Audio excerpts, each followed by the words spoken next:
Приветствую моих зрителей, с вами Александр. Сегодня хочу поговорить о мечте. По прошествии какого-то времени я уже понял, что мечты, они реальны и они сбываются. Необходимо только набраться терпения и упрямо двигаться к своей цели. Мечты могут быть какие-то глобальные, серьезные, могут быть такие на короткий период маленькие, но они наоборот более интересные, чем те мечты, которые очень дорогие, очень такие основательные.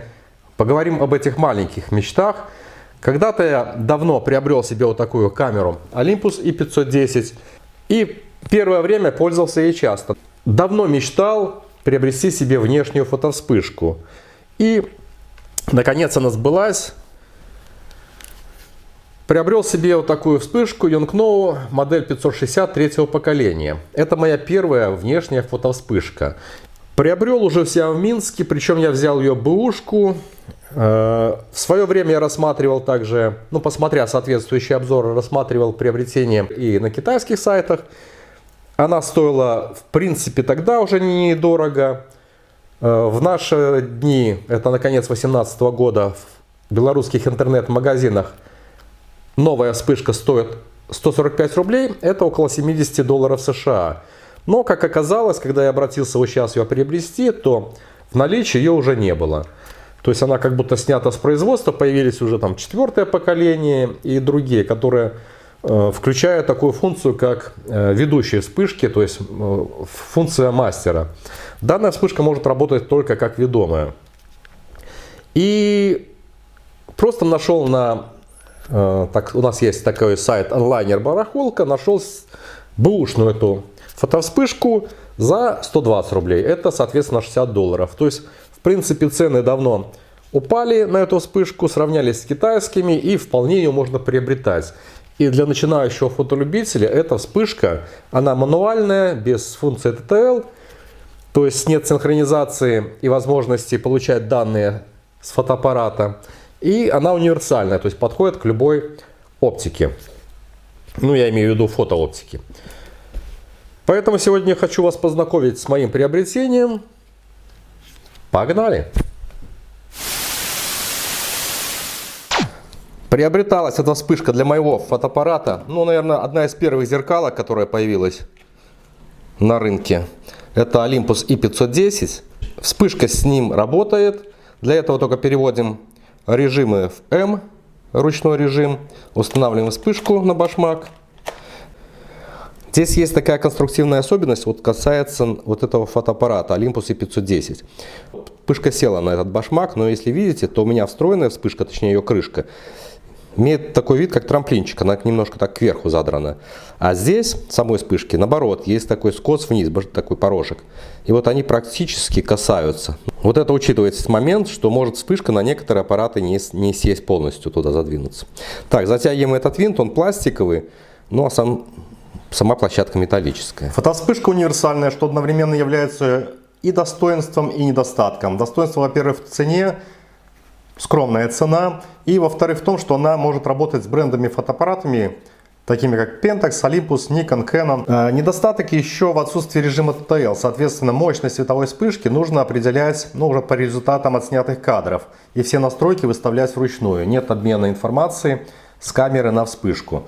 И перейдем непосредственно к самой фотовспышке. Она поставляется в фирменном таком тряпичном чехле с какого-то нейлона. Но поскольку я покупал бэушную, то уже заметно, что чехол несколько утратил свою первоначальную форму. Он такой становится мягенький.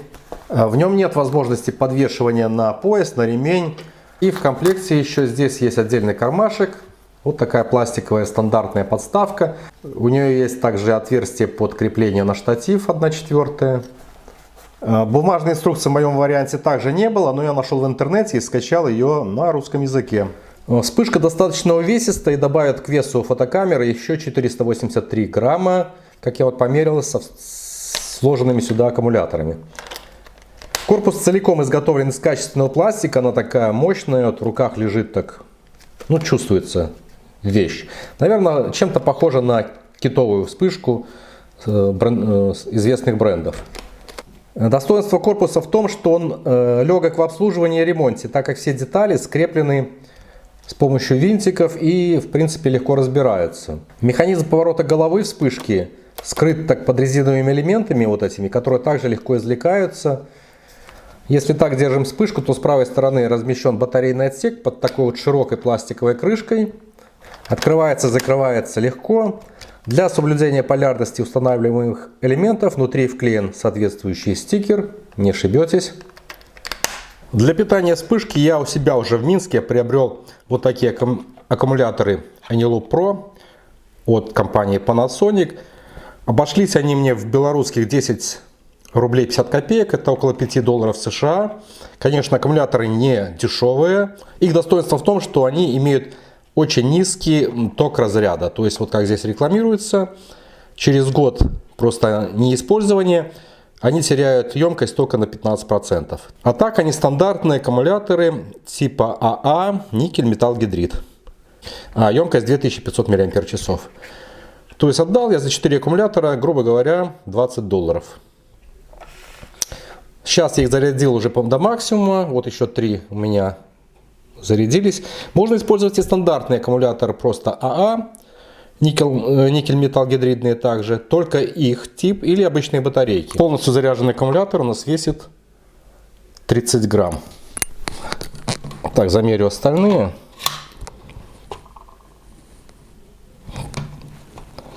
Не помню, что нам на миллилитры перескакивает. Объем меряет в миллилитрах, правильно?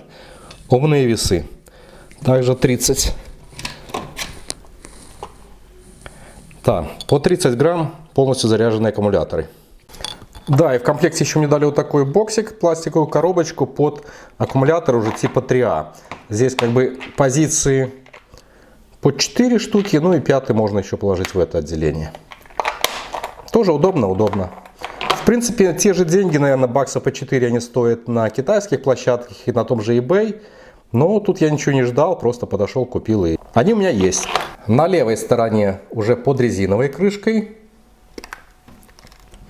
упрятаны разъем PC для подключения кабеля управления вспышкой, кабель синхронизации и розетка для подключения внешнего источника питания. Она такая трехпиновая. А на фронтальной стороне размещен монохромный ЖК-дисплей с оранжевой подсветкой, которую можно включить, можно выключить. И кнопки управления. Кнопки все пластиковые, не резиновые. Это, конечно, good. Имеется кнопка пилот, которая в данный момент светится оранжевым цветом. Она двухцветная, бывает еще зеленая. И используется для индикации готовности вспышки к работе. Также она используется для проверки работы вспышки. То есть она нажимается, проверяем. С противоположной стороны за красным светофильтром установлен приемник синхроимпульсов и красный светодиод. В некоторых режимах он появляется. Над ним белой краской нанесена модель фотовспышки и имеется еще вот здесь вот заводской номер. На самом корпусе вспышки вот здесь вот был наклеен стикер с датой изготовления, который я уже содрал, так как он несколько уже был затерт.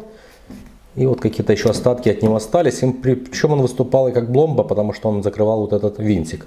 Фотовспышка имеет металлическую пятку под башмак. Здесь одна пара контактов. Голова вспышки поворотная. Вертикальная плоскость. Игл меняется ступенчато. Есть 6 положений. От, можно сказать, минус 7. То есть вот так. Потом будем считать это 0 градусов. 45, 60, 75 и 90. Соответственно, здесь нанесены соответствующие рисочки такие. В горизонтальной плоскости вспышка поворачивается вправо, также ступенчато на 90 градусов. И влево на 180. Итого 270 общий поворот. Это удобно при использовании вспышки удаленно в качестве ведомой. При этом фотоприемник мы направляем в сторону ведущей вспышки. В моем случае это будет встроенная вспышка в фотокамеру. А голову поворачиваем в сторону объекта съемки.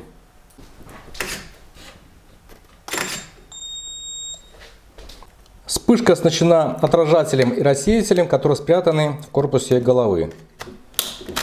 Рассеиватель и отражатель. Такой пластиковый беленький. Ну а теперь предлагаю познакомиться с настройками вспышки. Для этого сначала снимем вот эту пленочку. Для управления вспышкой используется 6 пластиковых кнопок. И джойпад из 4 кнопок и центральной кнопки подтверждения. При стандартных настройках фотовспышка включается удержанием кнопки On-Off в течение, наверное, 3 секунд. Крайняя левая кнопка включает подсветку, как я уже показывал ранее, выключает ее. При ее удержании можно включить или выключить звуковые сигналы. Вот сейчас они выключены. Включаю. В правом верхнем углу появляется такой значок нотки. Кнопка мод переключает между ручным режимом и режимом стробоскопа мульти.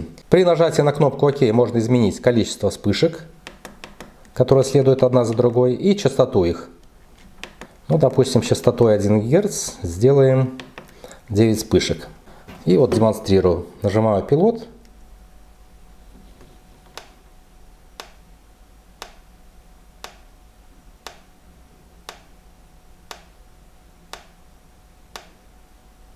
Все, 9 вспышек.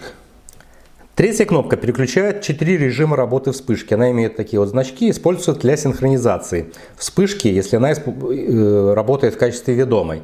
Значит, режим М – это режим ручной, когда вспышка используется на башмаке камеры закрепленные. S1 – сработка по световому импульсу по первой шторке. S2 – сработка также по световому импульсу, но уже по второй шторке. И режим RX – это сработка от радиосинхронизаторов. В первых 3 режимах можно изменить зум, а также мощность светового пучка кнопками джойпада влево-вправо.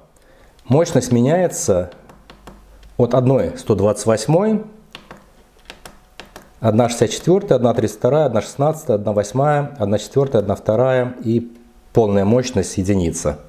Можно также ее подкорректировать в небольших пределах с помощью кнопками вверх-вниз.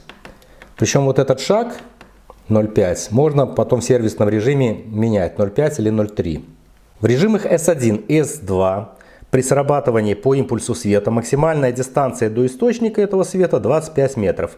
Данная фотовспышка может выступать также только ведомой и срабатывать от вспышки, например, как я показал ранее, встроенной в фотокамеру. И в последнем режиме RX на экране появляется дополнительный выбор одного из 16 каналов. Радиоканалов на частоте 2,4 ГГц, который осуществляется при одновременном нажатии кнопки вот этой 3 и зум. Второй, третий и так далее. Поддерживается дальность сработки вспышки от радиосинхронизаторов до 100 метров. Можно приобрести фирменные синхронизаторы Yongnuo RF602 и RF603.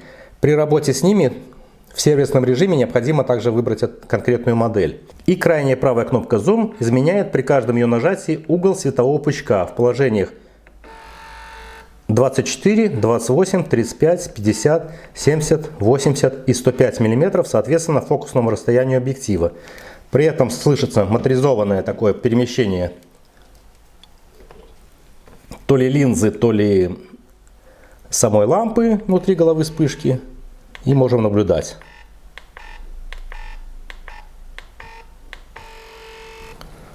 Удобно, что сохраняется здесь память в настройках, даже при отключении батареек питания. Ну вот 1/8 24. Включаем. Уже видно. 1/8 24 мм. Зум. Так, ну и как я говорил, есть еще такое расширенное меню, сервисное меню, которое вызывается одновременным нажатием первой и второй кнопки. Здесь несколько есть значений, которые можно поменять. В нем можно выбрать тип фирменного синхронизатора, соответственно RF602, RF603. Вернуться к заводским настройкам по умолчанию и настроить режим энергосбережения. То есть режим сна включен, выключен. И этот же режим энергосбережения только в режиме, например, мануальный, режиме S1, S2 и режиме радиосинхронизаторов. Вот в режиме синхронизации в этом случае режим энергосбережения следующий. Через 5 секунд происходит, вспышка переводится в режим сна, через 30 секунд вспышка выключается. Можно управлять подсветкой индикатора, то есть в данном случае он будет светиться 7 секунд и потухнет, потом 15 или 30. Можно включить-выключить звук. И вот этот изменить шаг точной настройки. Или 0,5, или 0,3.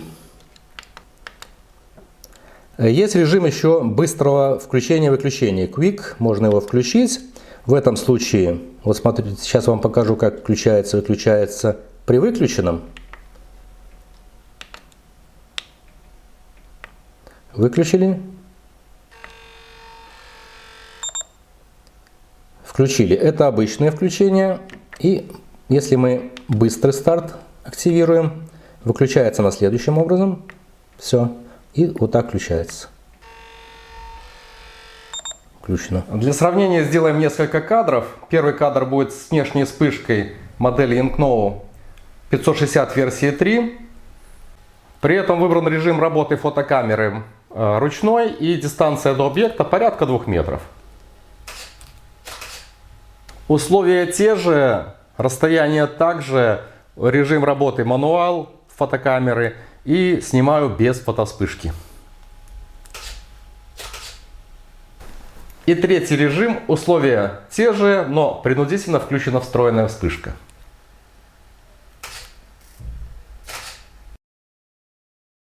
Однозначно к приобретению рекомендую, и ссылка, хоть я и покупал ее в Минске, но ссылку на проверенного продавца, у которого много заказов, оставлю в описании. Приобретайте. Всем удачи, до скорых встреч на канале, пока.